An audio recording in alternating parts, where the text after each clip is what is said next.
Nicki Minaj is on record saying that Jay-Z is one of her favorite rappers.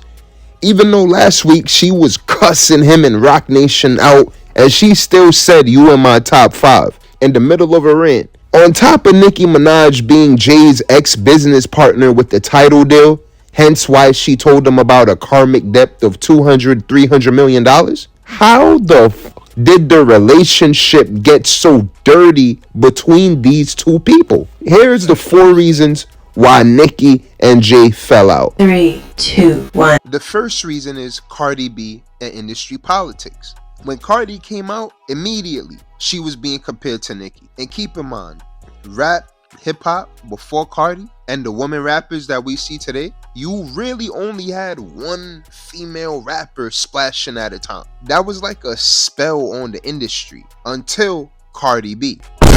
DJs, executives, industry power players, people that just did not like Nicki, they all backed Cardi.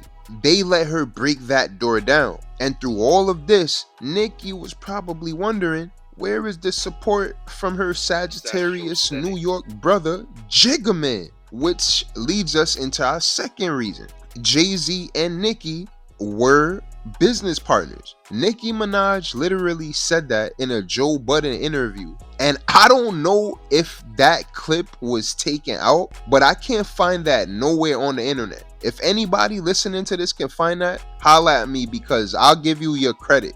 Jay-Z and Nicki were business partners. When Jay-Z had that big Tidal press conference, we saw Kanye West, Usher, Daft Punk was there, Nicki Minaj was there, and more huge profile names popped out to the event and got behind the emerging streaming platform Tidal. Word around town is that the Tidal deal is also a factor in Jay-Z's gripe with Drake. It seems like Jay-Z used Tidal as a testing ground for who's gonna rock with him as he goes to his next level in the industry. Not even in the industry, because Jay-Z is doing like venture capitalist business at this point. If you wasn't rocking with Jay on the Tidal project, then he just adjusted his relationship with you.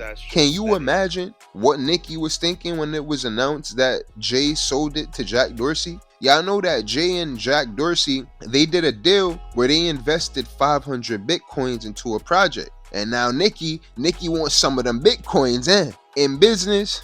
The associations and relations around you are extremely important. Jay-Z used the selling of Tidal to catapult himself around the tech guys and jump into that sector. Now that we see how important relationships are, how y'all think Jay-Z viewed Nicki's relationship with Mr. Kenneth Petty? Kenneth Petty, say what you want to say, but that is Nicki Minaj's husband. That is her partner. And Kenneth Petty usually very well spoken on camera, but Jay, he probably just did not want to be associated with him for whatever reason.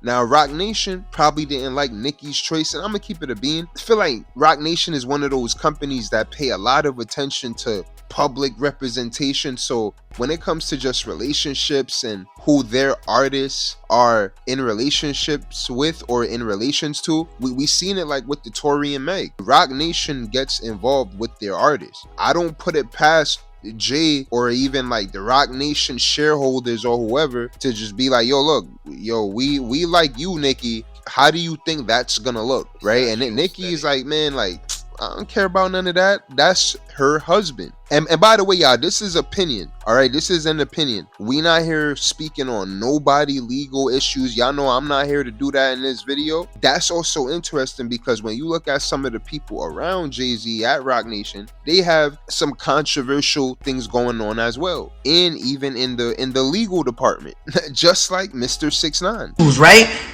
Meek Mill, you're first, right? You're gonna be first. Desiree Perez, right? She's an executive at RocNation. She's an executive at RocNation. Is a RocNation executive that works with Meek Mill. Matter of fact, let me show you. She works with Meek Mill. She's right here. Look. What is that? Notice that when 6ix9ine came out, none of the heavy hitters in New York was really jacking them besides 50. And you know, it was a few other people. You know, we have Jim Jones, but now we know why Jim Jones was there. Jay-Z, you would have thought he would have paid attention to 6ix9ine because they both from Brooklyn. Think Jay-Z couldn't stand 6ix9ine. Nicki giving him a #1 in the midst of all of the controversy in New York. Jay probably like, yo, look at how he got New York looking. And he say he from Brooklyn. Come on. And then you did 2 songs with him, gave him his highest charting song. And then when he came out, you gave him a whole other one. Jay is somebody that he probably didn't appreciate Nicki's moves. All of these things, when we combine them, that could have led to a strained relationship between these two hip-hop titans. Remember in our video, I told y'all when Nicki Minaj was going off on Twitter on him and her super epic rant, it was literally thunderstorming, y'all, like dead ass. That just shows me there's a lot more to this situation to come.